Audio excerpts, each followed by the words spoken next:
Hello friends, आज का हमारा टॉपिक है कार्डियोवैस्कुलर सिस्टम। इसमें हम हार्ट के एनाटॉमी पढ़ेंगे। हार्ट का साइज कितना है, चैम्बर्स कितने हैं, बेड कितना है, लोकेशन वगैरह वगैरह जो भी हम इसमें पढ़ेंगे। तो हम डिस्कस करते हैं। Cardiovascular system is a transport system. मतलब एक कार्डियोवैस्कुलर सिस्टम एक तरीके का ट्रांसपोर्ट सिस्टम है, क्योंकि ये ब्लड को ट्रांसपोर्ट करता है। मतलब कि ऑक्सीजनेटेड ब्लड को लंग्स तक पहुंचाता है, फिर डीऑक्सीजनेटेड ब्लड को एंड ऑक्सीजनेटेड ब्लड को पूरी बॉडी में सप्लाई करता है। ठीक है। और which made up heart and blood vessel, जो कि एक हार्ट एंड ब्लड वेसल से मिलकर बना होता है। लोकेशन देखेंगे। Heart is muscular organ which is situated mediastinum. Mediastinum is a place between sternum vertebrate and between lungs. मतलब कि हार्ट कहाँ होता है, स्टर्नम लंग्स, जो हमारा स्टर्नम है ना, जिससे हमारी रिब्स जॉइंट रहती है, वहीं मतलब उसी स्पेस में हमारा हार्ट लोकेटेड रहता है। ठीक है। नेक्स्ट हम देखेंगे वेट ऑफ हार्ट। मेल्स में हार्ट का वेट कितना होता है, 300 ग्राम एंड फीमेल में 250 ग्राम। ठीक है। साइज ऑफ हार्ट, लेंथ कितनी होती है, 12 सेंटीमीटर, विड्थ होती है 6 सेंटीमीटर, और जो थिकनेस है, मोटाई, वो होती है 3 centimetre. Development of heart start from 4 week of foetus. मतलब जब बच्चा अपने माँ के गर्भ में रहता है, यूटरस में रहता है, फीटस कोई भी मतलब फीटस, तो उसका जो हार्ट मतलब हार्ट बीट, दिल धड़कना 4 वीक में होने लगता है, और 8 वीक तक मतलब ये अच्छी सही तरीके से हार्ट का डेवलप हो जाता है। नेक्स्ट हम देखेंगे वेल्व ऑफ हार्ट। मतलब हार्ट में कितने वेल्व होते हैं, 4 वेल्व होते हैं, tricuspid valve, pulmonary valve, bicuspid valve and aortic valve. जैसा कि आप ये इस डायग्राम में देख ही रहे हैं। जो यहाँ ये इन्फेरियर वेना कावा है, ऊपर वाला सुपेरियर वेना कावा, और ये राइट आर्ट्रियम, ये लेफ्ट आर्ट्रियम, ये राइट वेंट्रिकल, ये लेफ्ट वेंट्रिकल्स, और ये जो होता है ये ट्रिकास्पिड वेल्व कहते हैं इसको। ये पल्मोनरी वेल्व है, और ये दोनों पल्मोनरी वेन्स है, ये पल्मोनरी आर्टरी है, ये ऑर्टिक वेल्व है, ये बाइकास्पिड वेल्व है, और ये ओआर्टा है। नेक्स्ट है parts of heart. Base of heart, मतलब कि 2 पार्ट्स होते हैं। बेस ऊपर वाले पार्ट को बोलते हैं, एपेक्स लोअर पार्ट को बोलते हैं। ठीक है ना। और लेयर्स ऑफ हार्ट, हार्ट की 3 लेयर्स होती हैं, पेरिकार्डियम, मायोकार्डियम, एंडोकार्डियम। जो पेरिकार्डियम है उसे अपर लेयर होती है वो हार्ट की, और मायोकार्डियम मिडल लेयर होती है, और एंडोकार्डियम इनर लेयर होती है। ठीक है ना। हार्ट चेम्बर या चेम्बर्स ऑफ हार्ट, मतलब कि हार्ट के कितने चेम्बर्स होते हैं, ये टोटल मतलब टोटल 4 चेम्बर होते हैं। मतलब लेफ़्ट, राइट, अपर, लोअर, मतलब इसमें बटा है ये। ठीक है ना।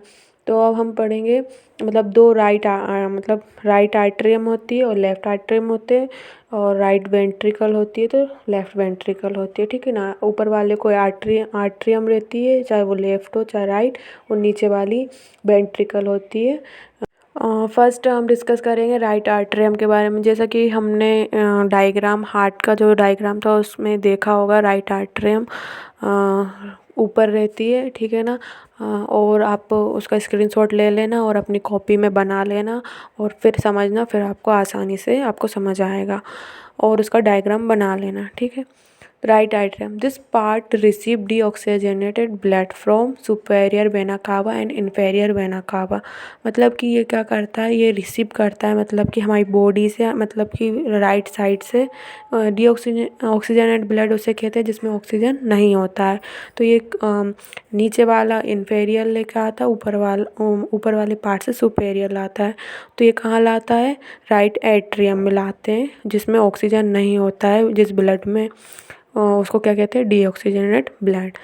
अभी हमने राइट आर्टरियम पढ़ा और इन्फीरियर सुपेरियर वेना कावा से ब्लड डीऑक्सीजनेटेड ब्लड आया, फिर वो कहाँ आ गया राइट आर्टरियम। राइट आर्टरियम के बाद वो कहाँ आता है, मतलब कि मैंने आपको बताया था वेल्व होते हैं हमारे, तो वो क्या करता है पहले ट्रिकास्पिड वेल्व से, मतलब मान के चलिए एक दरवाजा है तो राइट आर्टरियम में आ गया, राइट आर्टरियम से ट्रिकास्पिड का दरवाजा खुला मतलब वेल्व खुला, तो वो कहाँ आ गया राइट वेंट्रिकल में।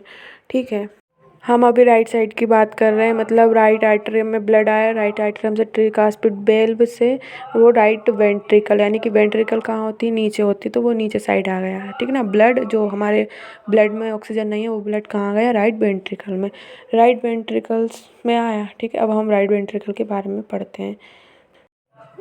It is lower part of heart, मैंने अभी बताया था कि ये क्या होता है, एक मतलब हार्ट का लोअर पार्ट होता है, which is located below the atrium, और जो जस्ट आर्टरियम के नीचे लोकेटेड होता है।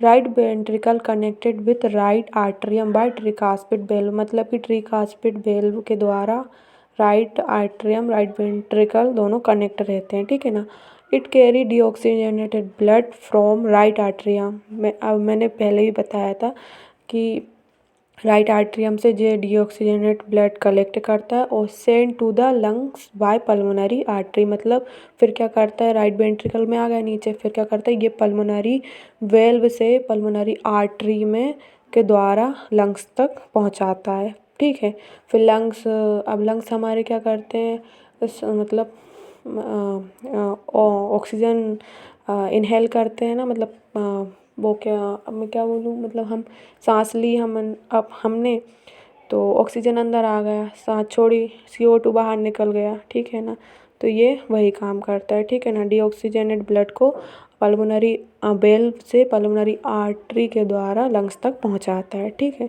नेक्स्ट हम पढ़ेंगे लेफ्ट आर्टरियम। अभी हमने राइट पार्ट का पढ़ा था, मतलब राइट आर्टरियम पढ़ी थी, अब हम पढ़ेंगे left atrium. It carry oxygenated blood from the pulmonary vein, इसका काम क्या होता है कि ये क्या करती है, जिसमें ऑक्सीजन होता है ना, जिस ब्लड में ऑक्सीजन होता है उसको ये कैरी करती है। Pulmonary vein one of the when which carry oxygenate blood from lungs, मतलब कि पल्मोनरी वेन ऐसी वेन्स होती हैं जो ऑक्सीजन ब्लड कैरी करती हैं, मतलब लंग्स से। ठीक है ना, नेक्स्ट हम पढ़ेंगे left ventricle. It located below the left atrium, मतलब कि ये भी कहाँ होता है, ये लेफ्ट आर्टरियम के नीचे लोकेटेड होता है। And it connected with left atrium by bicuspid valve, और ये कैसे कनेक्ट होती है बाइकास्पिड वेल्व से होती है, लेफ्ट आर्टरियम और left ventricle. It receive oxygenated blood from right atrium and send to all body by aorta artery, फिर क्या करेगा कि ये मतलब राइट वेंट्रिकल रहता है ना, वो रिसीव कर लेगा ऑक्सीजनेट ब्लड, और फिर के बाद में ऑर्टिक वेल्व के द्वारा ओआर्टा में फिर सेंड हो जाएगा, ओआर्टा से हमारी पूरी बॉडी में ब्लड सप्लाई हो जाएगा, वो भी ऑक्सीजनेटेड ब्लड। मतलब कि मेन क्या है, जो हमारा राइट पार्ट रहता है ना राइट, वो ऑक्सीजनेटेड डीऑक्सीजनेटेड ब्लड को कैरी करता है हमारी बॉडी से, नीचे वाले पार्ट से इन्फेरियर करता है, ऊपर वाले से सुपेरियर करता है, सुपेरियर वेना कावा। ठीक है ना, फिर ये कलेक्ट होता है राइट एट्रियम में जाता है, राइट आर्टरियम से फिर के बाद में अब जाने के लिए ट्रिकास्पिड वेल्व खुलता है, ट्रिकास्पिड से फिर राइट वेंट्रिकल में एंटर करता है, राइट वेंट्रिकल से पल्मोनरी आर्टरी के द्वारा पल्मोनरी मतलब पल्मोनरी वेल्व, फिर पल्मोनरी वेल्व का गेट खुलता है, फिर पल्मोनरी आर्टरी से फिर लंग्स में जाता है, फिर लंग्स क्या करता है, इस जो जिसमें ऑक्सीजन नहीं है उसमें अच्छे से ऑक्सीजन की भरपूर मात्रा करके किससे आते हैं, फिर वो क्या करता है पल्मोनरी जो वेन्स थी ना उनसे राइट लेफ्ट आर्टरियम में आता है, फिर लेफ्ट वेंट्रिकल से ऑर्टिक वेल्व से ऑर्टा से पूरी बॉडी में सप्लाई हो जाता है। कोई कन्फ्यूज़न हो तो प्लीज़ फिर से वीडियो को देखें, एंड हाँ और डायग्राम बना कर देखना। ठीक है ना, पहले डायग्राम बना लेना, उसके पूरे नेम्स लिख लेना, फिर वीडियो देखना, फिर समझना, और पहले भी देख सकते हैं, आ जाएगा समझ में। Thank you.